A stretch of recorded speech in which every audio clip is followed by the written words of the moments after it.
I have attached the CRO with the ground, and here is the TP1, and TP1 will show the mic signal, that is the audio signal will display on the CRO. You have to put selection in external, insert the handset.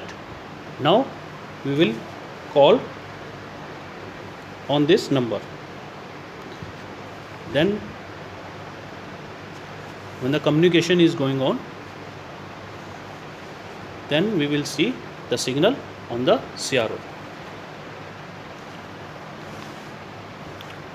Here is the ringing is coming. You have to select. Now pick the phone. Now here Hello. the person will, Hello. when talking, Hello. then display is Hello. Hello. appear on the Hello. screen. Hello. In this way Hello. we can get the mic signal Hello. over here. Now for the TP2 signal, here is the vibrator signal. You have to connect ground, and here is the TP2 on multimeter in DC mode. Now you have to call this number, and you will see the voltage will come from 2.5 volt to 2.48 volt DC. That is the vibration voltage. Here we can see, here is the mobile phone in ringing condition, and the vibrator will work. In this way we can get this signal.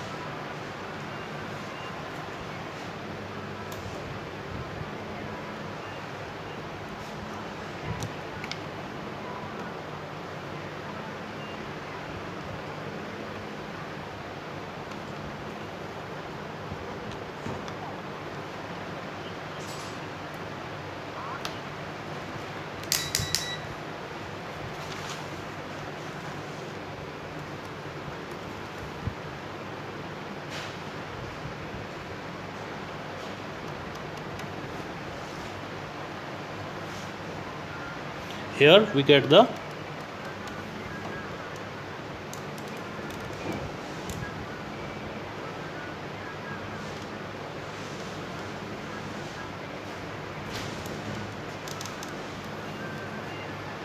buzzer signal. When you connect the TP3 with respect to ground on CRO, then you will get the buzzer signal.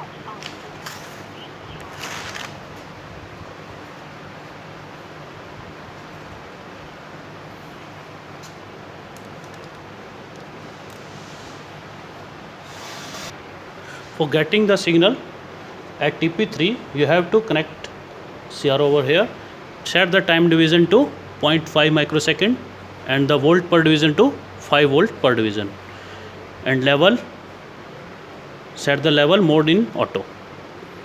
Now I will ring this